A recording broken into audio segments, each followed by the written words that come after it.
And it is interesting to see that a stone in Latin is calculus, so the calculi, and from this comes the word calculation. Calculation comes from putting stones inside a mud bubble. So, this currency, these tablets, was the first form of money that we know of. And it contained, as we have seen, the name of the seller, the name of the buyer, and the merchandise. And they were kept in banks, the banks with the temples there. It's a temple bank or a bank temple. And there is one in the Middle East that is known as the Red Temple and still keeps the transactions for 200 years of transactions. Can you imagine? From 3,400 before Christ until 3,200. I just hope that the Middle East wars have not affected this treasure. When they discovered this Red Temple, with all that, they thought, oh, we've got here a whole library. But there was no library, because all these are accounting records. It was really a bank. It's trying to find literature, you know, in the account of a bank. It's impossible. Later on, there was one king who had an idea. A brilliant idea on one side, because it accelerated trade. Instead of putting marks on mud, he just picked gold, cut gold, and said, this has a value, because everybody likes gold, it's beautiful, it doesn't rust. So we're going to use this gold as payment. But this time it was anonymous, because you were paying a cow with a piece of gold which had an intrinsic value. It was not a representation of the transaction, now it had an intrinsic value. This was a very big change, which had actually disastrous consequences. Why? Because when money is anonymous, you can use it to corrupt. And this king used gold to buy some people inside the neighboring city. Those people opened the doors at night and let him go in, his army go in, so he conquered. So imperialism was born with anonymous currency. During First World War, there was no more gold to finance the continuation of the war. At one time, gold was finished. And so governments decided that they would use paper money. And they started issuing receipts for gold in vast quantities in order to finance the armies.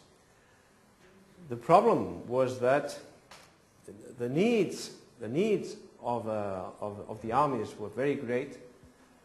War could continue, unfortunately, this again a very bad progress, was progress but a bad progress, and it was inflationary.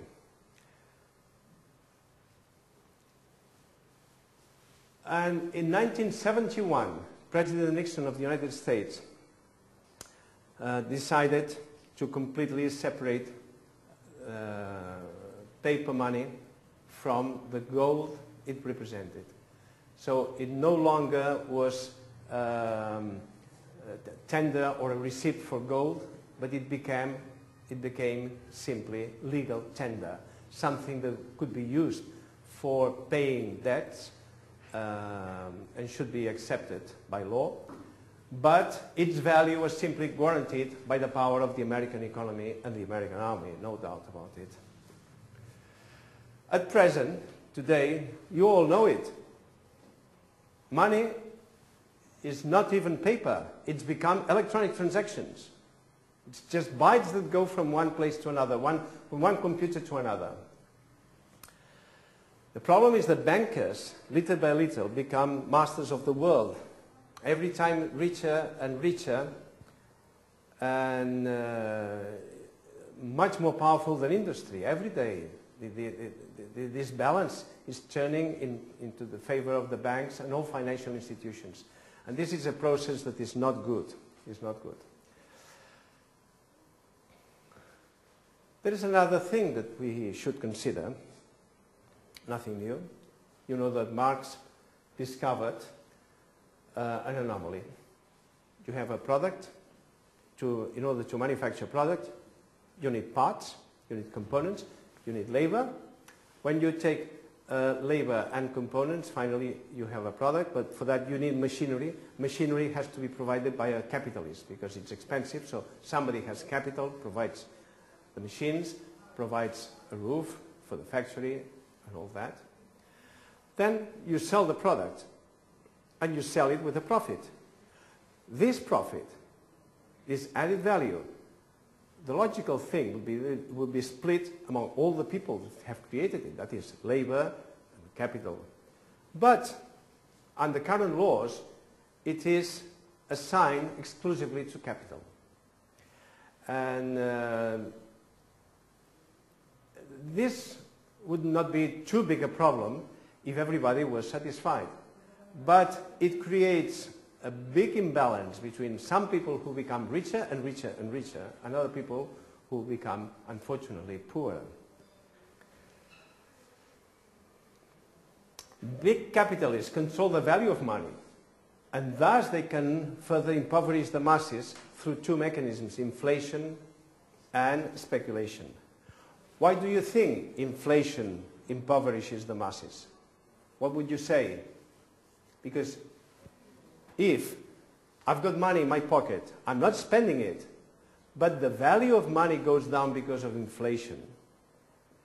Actually, I'm having every day less money in my pocket, and I haven't spent nothing, not even €1, but every time I've got less. So inflation is one way of transferring money from your pocket, obviously into somebody else's pocket. The other way is speculation. Speculation means altering the value of things by way of buying and selling in an adequate way, in a certain way. You know that if you start buying oil and stocking oil in vast quantities, the price of oil will go up. Then you start selling, the price of oil goes down. So this kind of you're playing with the value, with the price of oil. But you can do the same with money. You start stocking money, and it becomes dearer. It goes up. You can do that as long as there are different currencies in the world. You can do that with different currencies. You know that very well. Okay? So I'm not insisting. The action of these of social agents made the governments intervene in the planning of the economy. But they were not very good at it, actually. Especially, there was a big problem in Germany during the Weimar Republic. The economy, the inflation was so high, so rampant, that everybody became poor, and the German people became very, very angry. And they requested that solutions be adopted to avoid that in the future. This led with time to the creation of what we know today as the central banks. The central bank will control the creation of money, the total volume of money in the economy. And it will do it in an approximate way, because with anonymous money, it's very difficult to know exactly which is the total monetary mass in the country. So nowadays, the state, the government, has less power because central banks are independent of governments. But private banks retain still the same power because they create money by way of credit. As they grant a credit, money is created.